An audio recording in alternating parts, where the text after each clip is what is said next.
GH1 TV, your best experience.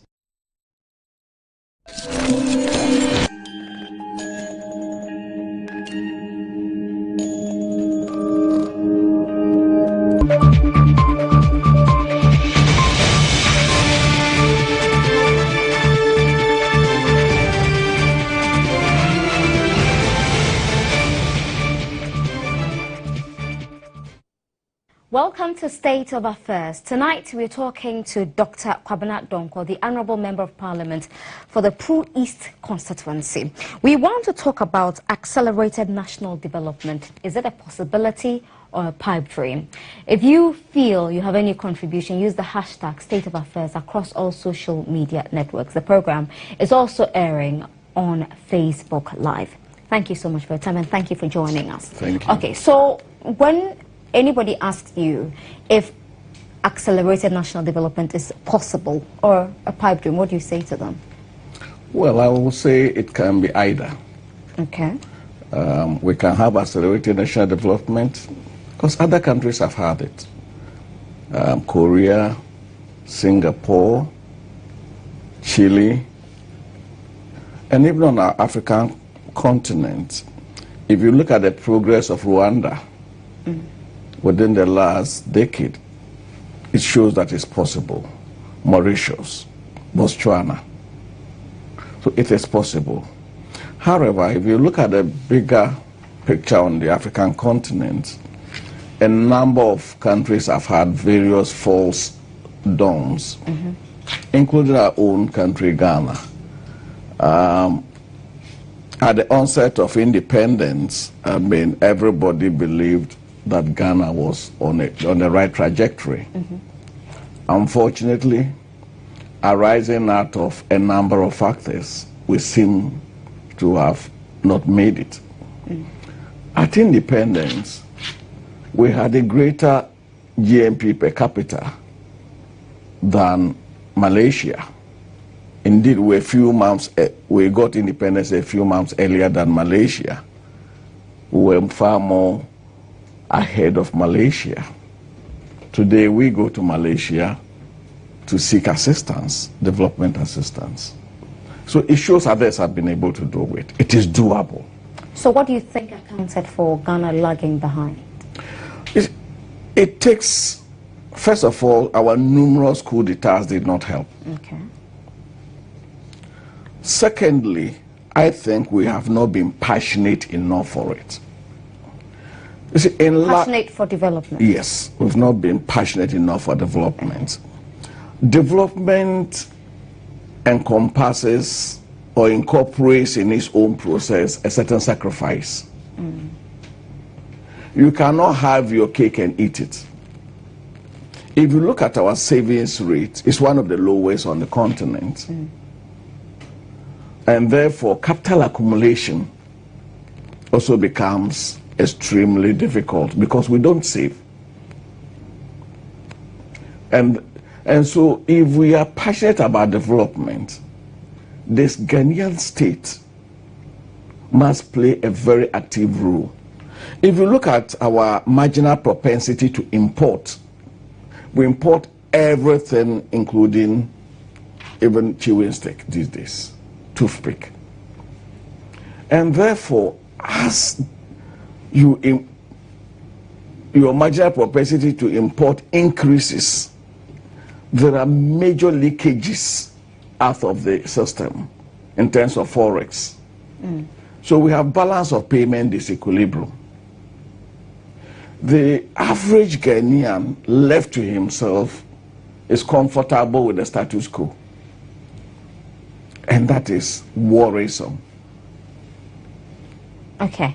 Now, you talk about the numerous coups. I mean, we haven't had a coup in a long time. And you also talk about sacrifices such as, our ability to save. We've made certain advancements in the financial sector. I mean, financial literacy has even gone up. But exactly why are we still where we are? Would you know? Well, I wouldn't even say... Is it down to leadership? Collectively, yes. But again, the definition of leadership. in this country, we tend to have a very parochial definition of leadership. I see leadership as broad, encompassing our churches and our mosques. If you look at the wealth of our churches and the way the wealth is utilized, if you look at the wealth of our traditional authorities and the way that wealth is utilized, and then of course there's political leadership, then there is economic leadership, those who we call captains of industry. Right.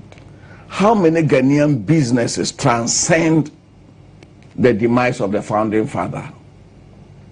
Most Ghanaian, look, I was a young man in the 1970s when the first asphalt road was made in Ghana.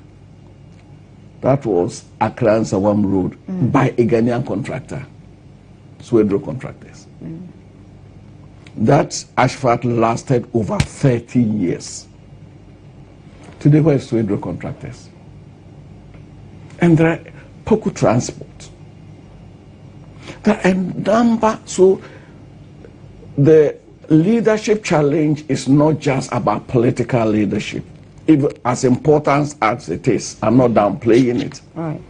But industrial leadership, traditional leadership. How many of our traditional rulers are progressive? How many are not satisfied with the status quo? And then, of course, the people, as Ghanaians, are we passionate? Do we have a thirst? Is there a hunger for development? Right. But you've been around for a while. I mean, you talk about successful businesses in the past and how the demise of the founder also leads the project or the company into demise. How do we inculcate this sort of leadership to be able to roll over our dreams and our vision onto the next generation? Because we've seen it being done in other countries, and there are a lot of companies that have been around for centuries and they're still there. How do we do that in Ghana? It's a mindset. Right. How do we reorient our minds? What is the mark of success? Do we celebrate success too early? And therefore, we become comfortable with what we have achieved where we are.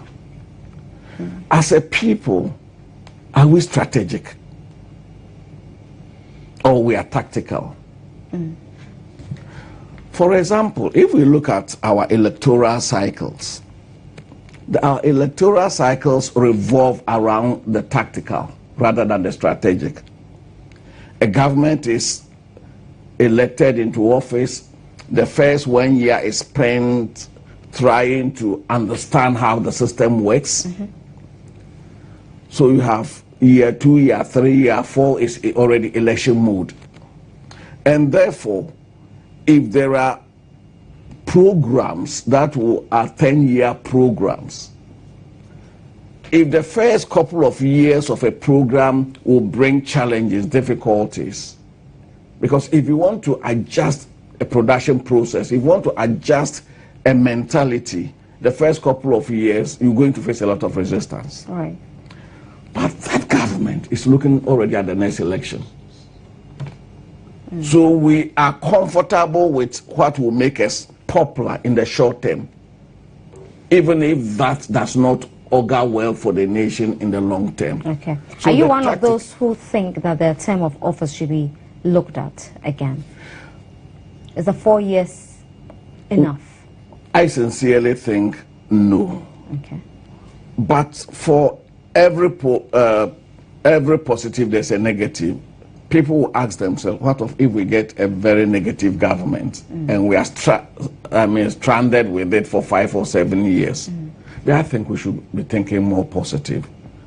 That I would rather we went for a 7-year term, not renewable for the elected president. So we have 7 years to carry out your vision. I rather we look at that.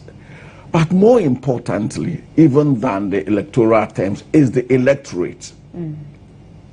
Are we able to explain to the electorate the consequences of policies and programs?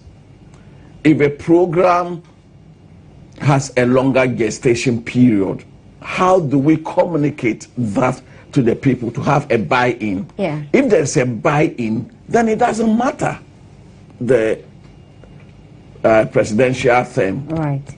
But you've been there before. I mean, you've been in government before. So do you think that governments are able to communicate their visions to the electorate properly?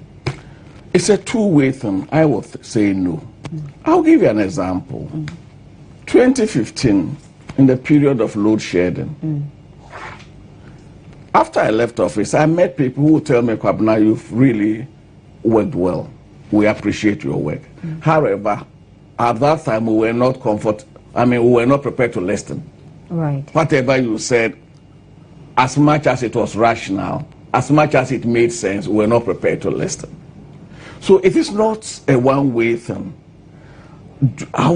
Do we as a people, and for me that is why the emphasis is more on the people. Every people elect a government that represents their values. Right. So the government is not... Do we do that in Ghana? Do we elect a government based on values, or we just look at how popular the party is? We elect governments that represent our value. Take a candidate, go to election.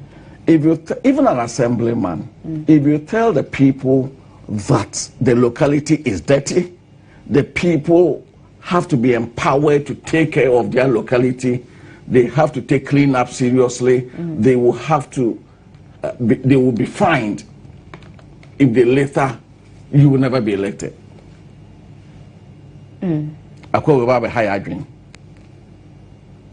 So you end up lying to them. So people end up not pushing for the difficult but necessary things that have to be done. So it comes down to the people. But yes, and that is why I say the governments represent the value of the people. So if we want to change our attitude, it should change from the people. How do we do that? How do we start changing this attitude? I mean, that line, attitudinal change, has been drummed so many times. Are we getting it right? How should we approach it? We have to approach it both from bottom up and top down. Right. It is not going to take 1 day or 2 days or mere mention. We must have leaders in the various communities who will lead by example. Everywhere I have worked, they will tell you my track record. I don't joke with my work. It has to be an attitude. I will not ask you to come to work at 8 o'clock and I will come at 9. Most likely I will be there at 7. Most likely I will be the last to leave. And it's not just about being around. I will never ask my subordinates to do things that I will not do. So we must have a certain orientation that success is not an accident. Success comes as a result of processes. And those processes involve sacrifice. They involve discomfort. You don't change. If you look at the structure of the Ghanaian economy, since 1891, 3 major commodities have led our exports. It was cocoa, timber, gold. 1891. Today, the only change is that timber has been replaced by oil. It's still cocoa, gold, now oil. Still exported largely in raw state. Have we made any progress? You cannot continue doing the same thing and expect different outcomes. Is it that we don't know? Is it that we don't know that this will not lead us anywhere? We know. But the willpower to change is what we've lacked. Okay. Okay, that's a very interesting point you make there. Because when we go to the polls to elect the leaders of this country. We hope that they will make things better for us. They will change things for us. And at 61, if we are still doing the same thing, the same way, then there isn't really any success story for us. Precisely. Let's not deceive ourselves with our so-called stability. Let's not deceive ourselves that in our neighborhood, we are probably the best. So we like to celebrate mediocrity then? Absolutely. Absolutely. We love mediocrity. Our leaders, and I'm not just talking about political leaders, our leaders are comfortable with mediocrity. Whether in our churches, whether in our mosque, whether in our traditional areas, whether in our social life, we are comfortable with mediocrity. Leaders will prefer people who will say your clothes are beautiful even when they are naked. Right. All right. So before we take our first break, you talk about Malaysia gaining independence just around the time we also gained independence. And you hear this so many times, especially around independence. And this year we turned 61. And at 61, we are still we still find ourselves talking about Malaysia, Singapore, and the other Asian tigers. Now, how do you expect the people to take their governments on to change this narrative? I mean, you talk about what the people should do, the attitudes that must change. But if we have elected you, how do we get you to be accountable? How do we get you to do what we think is right for the country, even if there are difficult decisions to take and it affects the people eventually at some point? Well, we really, for me, the fourth estate of the realm is probably the most guilty. If you want an issue to be debated in Ghana, or if you want an issue, if you want not to build a consensus, you just have to slap NDC, MPP on the issue, and there's no consensus. If you take the media, you hardly find developmental journalism. It's all, the airwaves are filled with non-serious things. The airwaves are filled with low levels of journalism. The airwaves are filled with mediocrity. And therefore, it goes also to fashion the people. The fourth estate will have to lead this development agenda. What are the stories we carry? What are the stories that inform the thinking of the people? So you agree with Pastor Mensa Otabil when he says that, you know, when you tune into TV or radio, all you hear is NDC, NPP, and if you take NDC and NPP out, there's nothing on the airwaves to discuss. Yeah, the NDC, NPP thing is probably our major drawback. Right.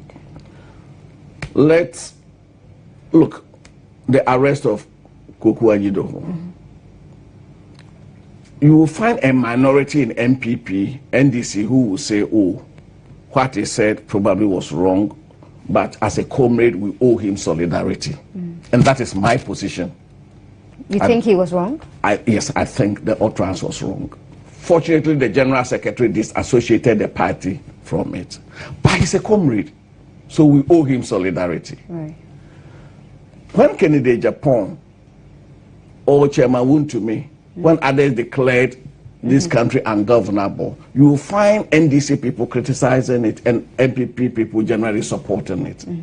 So the same issue, depending on whether it is an NDC person or an MPP, you find political parties taking positions that are not consistent. Right. And that is our biggest problem. We should have the boldness to say, yes, this is my comrade on this particular issue. I disagree with him. We don't do that. And the media enjoys. The media is even more partisan than the political parties. Really? Yes. The media enjoys that partisanship because it makes it easy for lazy journalism. Absolutely lazy journalism. And so, if we're going to change as a people, for example, this issue of our major export drivers, if we consistently drum it in that we haven't made any significant change from 1891 to today, some people will begin to ask why. And once people begin to ask why, it is an opportunity to change. Right. All right, let's take a break. We'll come back in a bit with Dr. Akuapem Twi. Stay with us.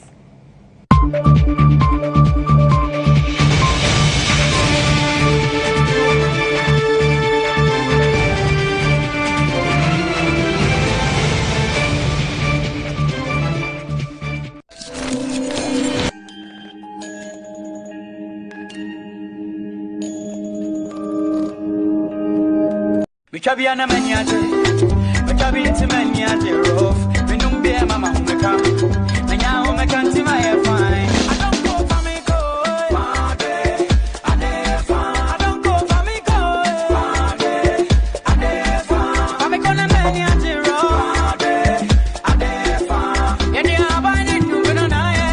Who chabiana fine. Whenever you I don't go every day. No, I don't go for me go.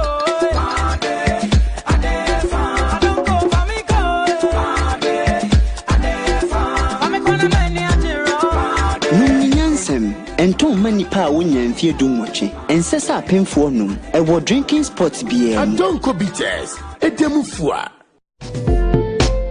Revitalize your body with Master T. Reduces stress, improves your sleep. Do you really want to keep your job? I try, sir, but always wake up feeling very tired. Don't you drink Master Tea? Master Tea. Master Tea is a food supplement formulated to improve sleep, reduce stress, relax muscles, invigorate the body for good health and vitality, giving you a fresh start for the day. We love Master Tea. Now available at all pharmacies, filling station shops and shopping centers nationwide. Contact Medimosis in Accra, Kumasi, Tema and Strazako. Master Tea, another quality product from Medimosis, not suitable for pregnant women and lactating mothers. Master Tea invigorates the body for good health and vitality.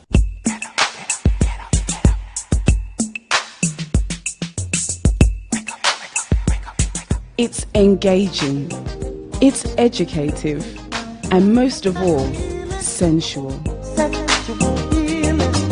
When it's slippery and still tight. Oh my God. It is good. Like you doing him and he's screaming your name. Duvet Under the Sheets comes your way with everything you have to know about love, sex, and dating. Love is meant to respond to a need. When it comes to sex, the man is supposed to be in charge. No, you want to change things to spice it up. Tuck the little ones to bed and join in on the conversation and learn a thing or two to spice up your relationship. Why do the men think that they have to do like 10 different styles in one sexual act? The leg is around your neck, oh yes, and they are pinning you to the ground, yes. And you're saying Ajay. The Ajay is not orgasm or sexual pleasure. That Ajay is like me. Have your mind on cloud nine. Duvet Under the Sheets shows this and every Thursday at 9:30 p.m. right here on GH1 TV. GH1 TV, your best experience. I want you, and I need you, babe.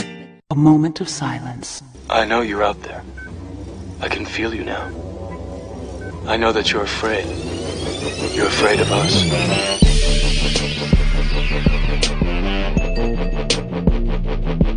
My God, my God, my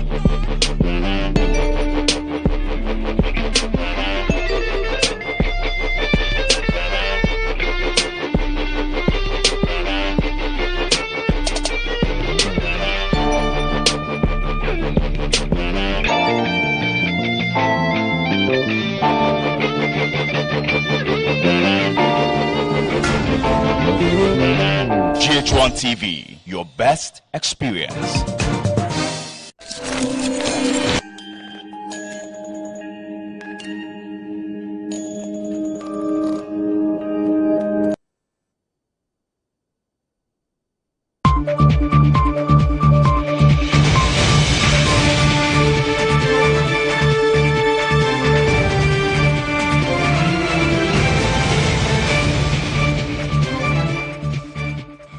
Welcome back to State of Affairs on GH1 TV. We are here with Dr. Kwabena Donkor. He's a Member of Parliament for Pru East constituency, and we're talking about accelerated national development. If you have any thoughts, share them using our hashtag State of Affairs on Twitter, Facebook, and everywhere else that you feel you will be seen or heard. Now, before the break, we were talking about how polarized our society is, especially the media. But don't you think that the National Media Commission, for instance, has a role to play? I mean, there are some who say that they have been sleeping for a while. I mean, if we all know, we all admit, and I completely agree with you, well, to a certain extent, that yes, the NDC and the NPP debates takes over a lot of our conversations. But what would you expect regulators to be doing? Thank you so much. In fact, I just returned over the weekend from a course on strategic management of regulatory and enforcement agencies.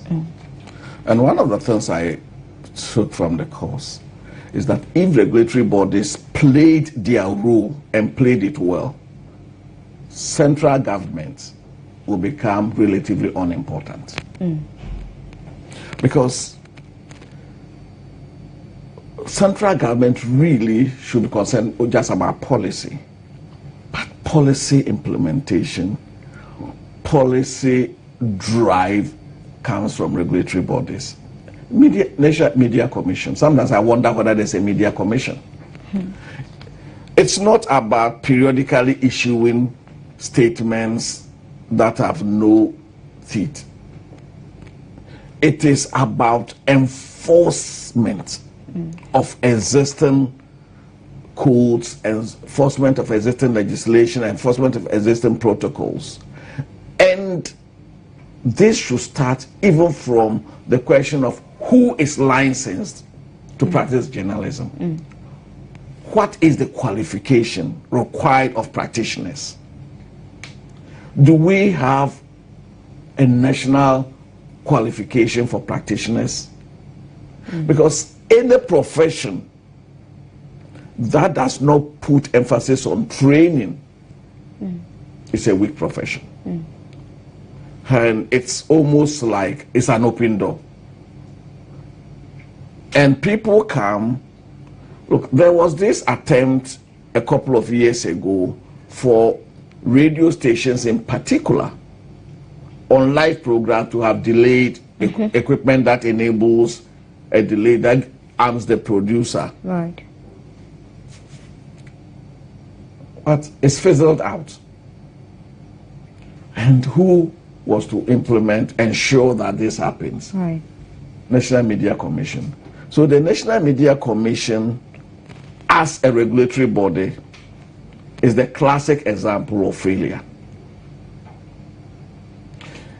If we look at our mining sector, there's the Minerals Commission as the regulator. Right. Look at the mess we've been in. A regulator, I shiver when industry players speak very well of a regulator.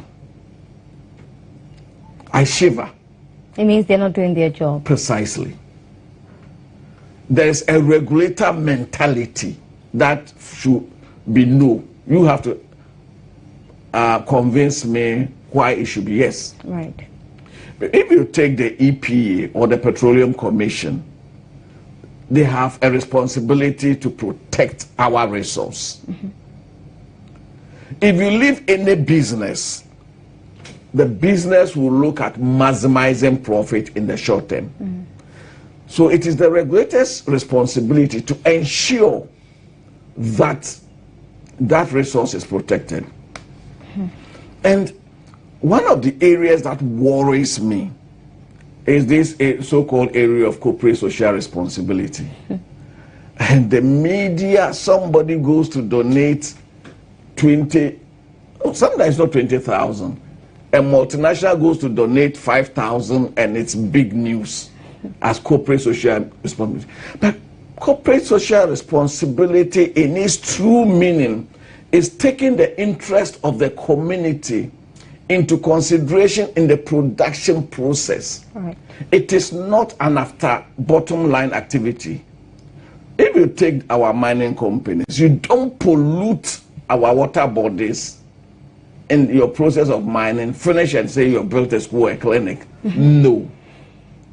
At best, it is corporate philanthropy. But our media is unable to differentiate the two, and they will call anything corporate. And so the standards are low intellectually. Unfortunately, we are lazy people intellectually. I've said this, I've been into trouble for saying it, I still repeat it. And you still insist? Yes, that intellectually we are lazy.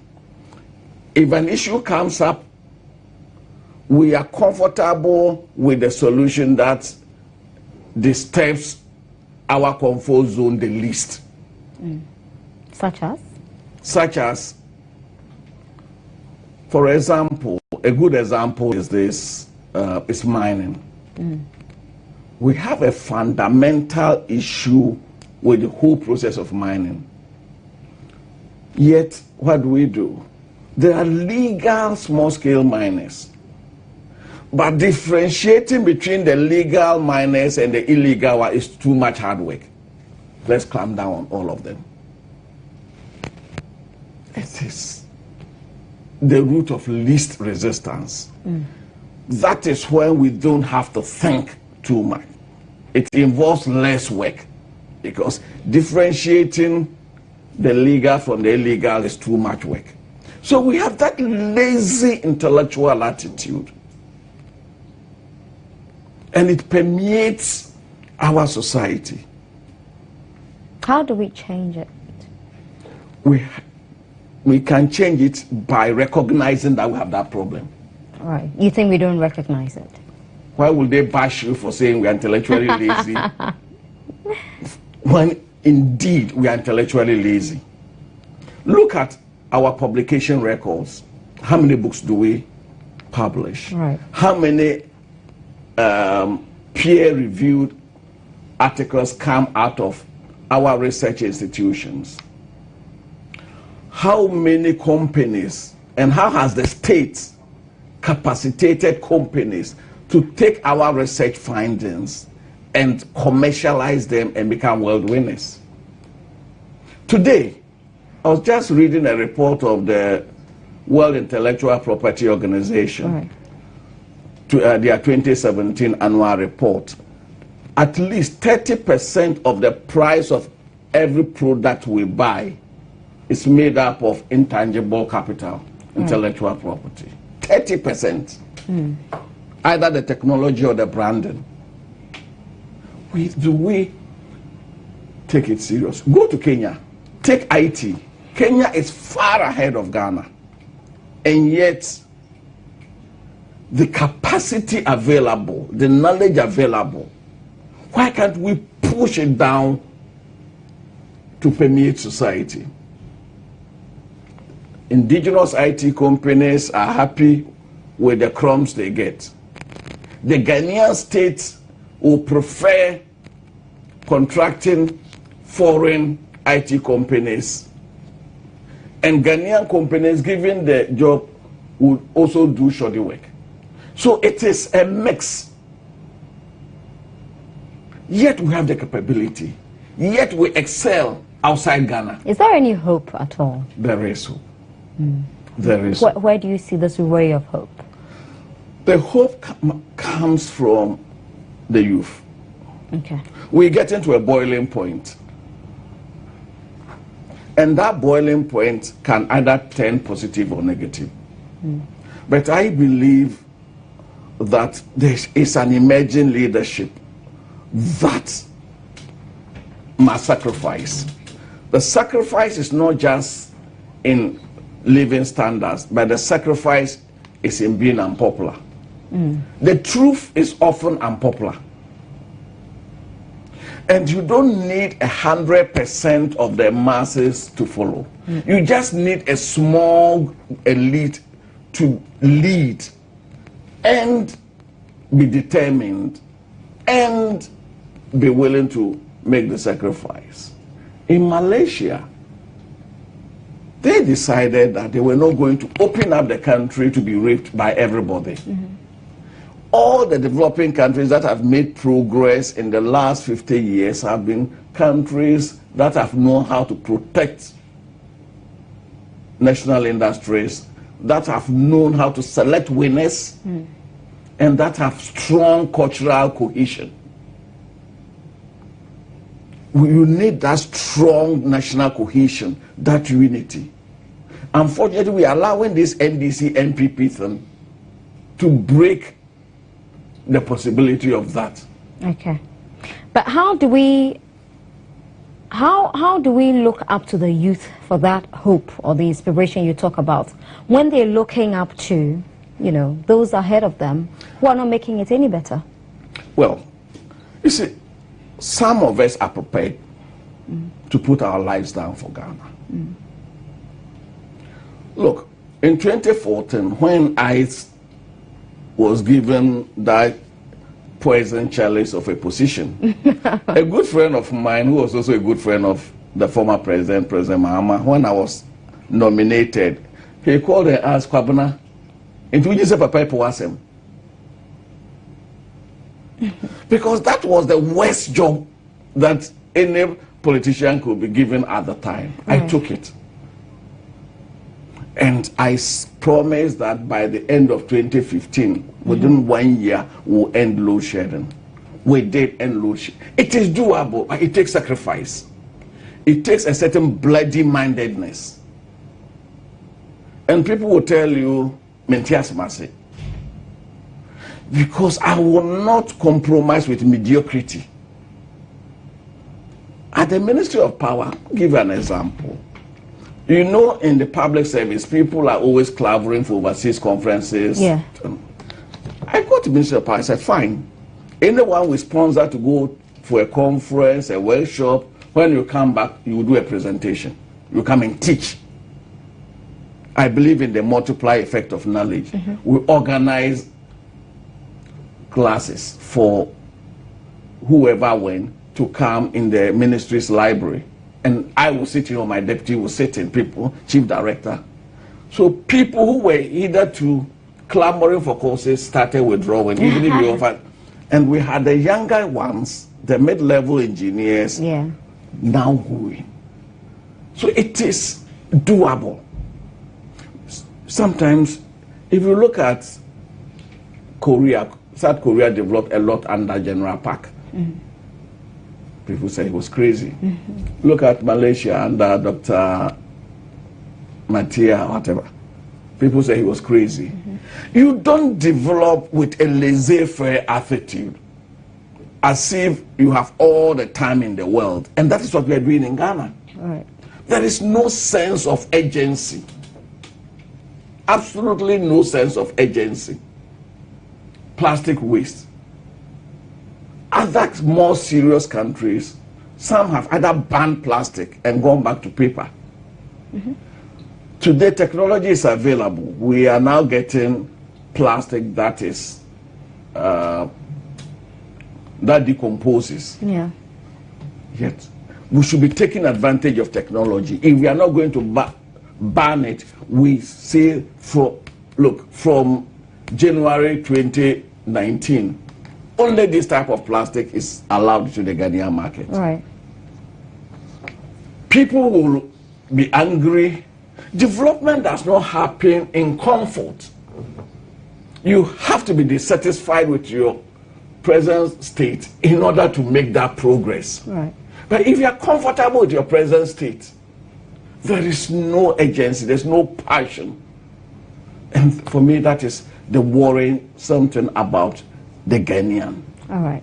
Let's take our very last break. State of Affairs returns shortly.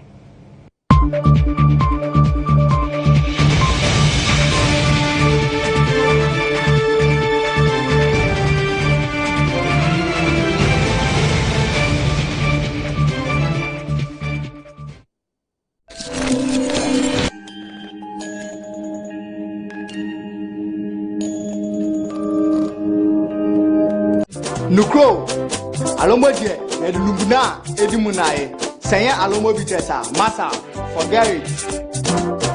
Saprako Alomo Betes, authentically African. Welcome to Solartech, the #1 manufacturer of innovative products in power protection.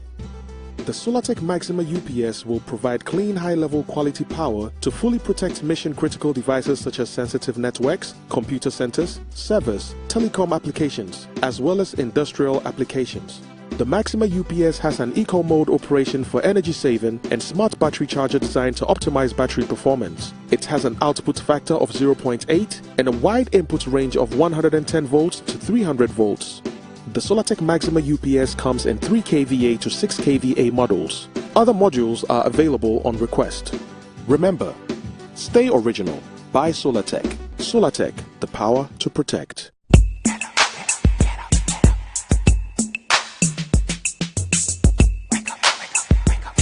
It's engaging, it's educative, and most of all, sensual. When it's slippery and still tight. Oh my God. It is good. Like you doing him and he's screaming your name. Duvet Under the Sheets comes your way with everything you have to know about love, sex, and dating. Love is meant to respond to a need. When it comes to sex, the man is supposed to be in charge. No, you want to change things to spice it up. Tuck the little ones to bed and join in on the conversation and learn a thing or two to spice up your relationship. Why do the men think that they have to do like 10 different styles in one sexual act? The leg is around your neck, and they are pinning you to the ground, and you're saying, Ajay. The Ajay is not orgasm or sexual pleasure. That Ajay is like me. Have your mind on cloud nine. Duvet Under the Sheets shows this and every Thursday at 9:30 p.m. right here on GH1 TV. GH1 TV, your best experience. I want you, and I need you, babe. We can be an amaniaje, we can be into maniaje rough. We don't be a mama who may come, and now who may come to my fine. I don't go for me, go. I don't go for me, go. I'm a gonna maniaje rough. Yeah, they are buying new, but not I. Who can be an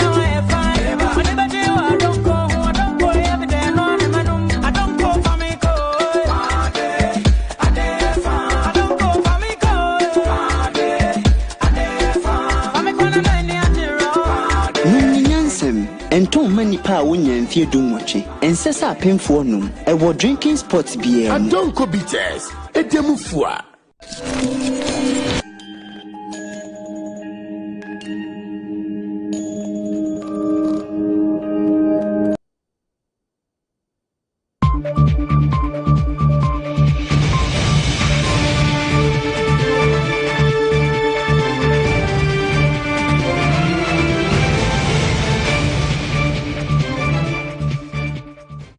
All right, welcome back to the show. We are into the final part of State of Affairs tonight with Dr. Kwabena Donkor, the Member of Parliament for Pru East constituency. Now, for a lot of young people who listen to you or who have been listening to you so far and are inspired to do more and to sacrifice more, and they say to themselves that successive governments really haven't created opportunities for them to make the sacrifices you expect them to make. What do you say to them?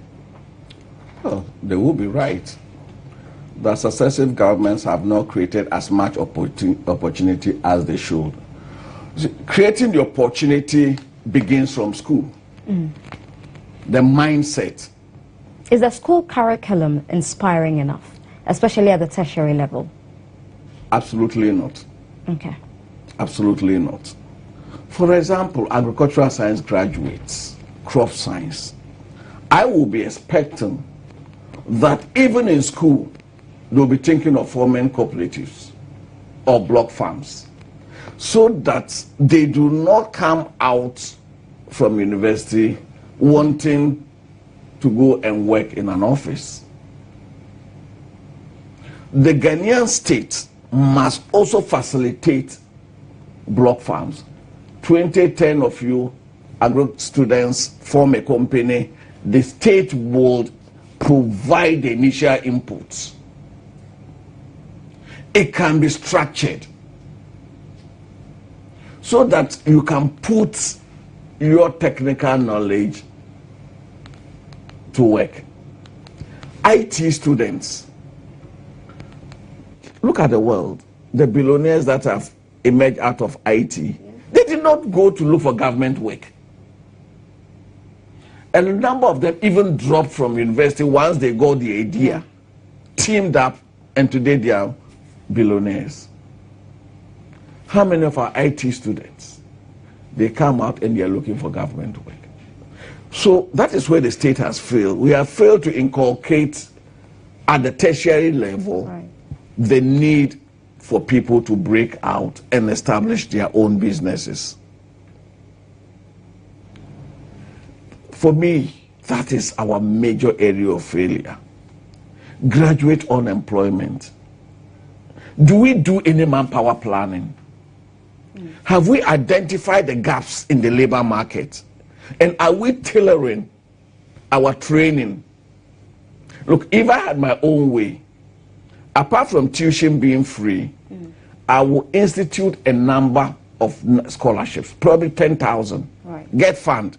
For the next 5 years, suspend most of the things you do. We want 10,000 scholarships, fully funded scholarships in Ghanaian universities. What are the gaps in our labor market?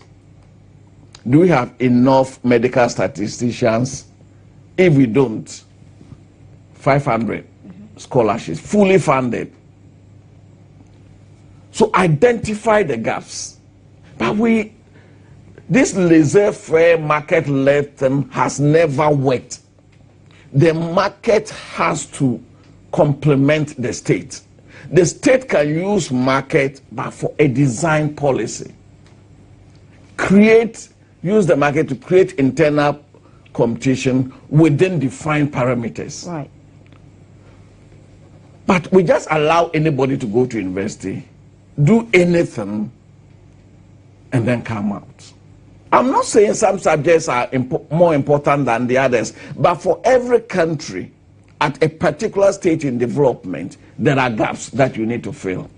I studied at the University of Bristol. At a point, Malaysia decided in the early 90s that science education was a priority. They had an arrangement with the School of Education where they brought students by jumbo jet to come and do masters in various science education specialisms. The day they graduate, all of them are carried back in that jumbo jet. And today we say Malaysia has developed. It does not happen by accident. It happens through conscious effort. So set up these, what are they, we call studentships or scholarships, and direct the Ghanaian youth to those areas. So you think that is the way forward? That is one of the ways. There's not a single way. But the Ghanaian state must be seen to be active, must be seen to be proactive, must be seen to know in the next 10 years, where do we want to get to? In the next 10 years, in terms of the structure of our economy, what is the target for the next 10 years? Middle level, developing country. Do we get there by mouth? What are the steps that we need to take? And what are the resources we are putting in together? Look, what they call Kantanka? Yes, the car. The car, they do pickups. I would order that all public services, at least 2,000, 5,000 pickups should be bought from that company. What does he do? The standard may not be as good as Toyota, but it gives them the capacity to improve because there is a market, because there is the resource. It gives them the wherewithal to improve. That is how other countries are. India closed its industrial space to foreign competition until their companies got the grounding to come up. Let me give you one area. Herbal medicine.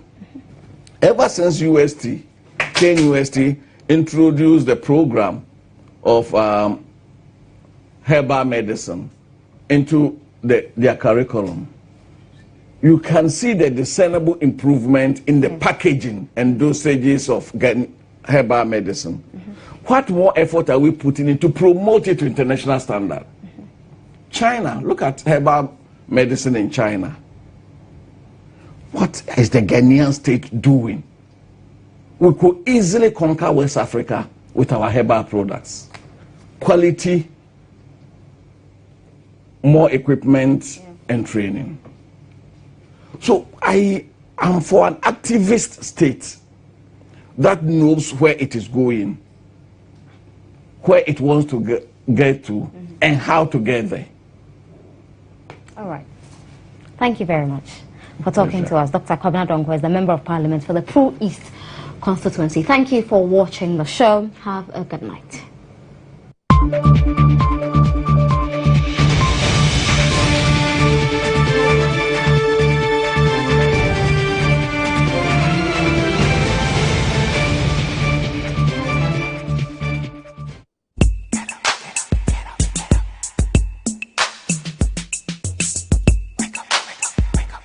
It's engaging, it's educative, and most of all, sensual.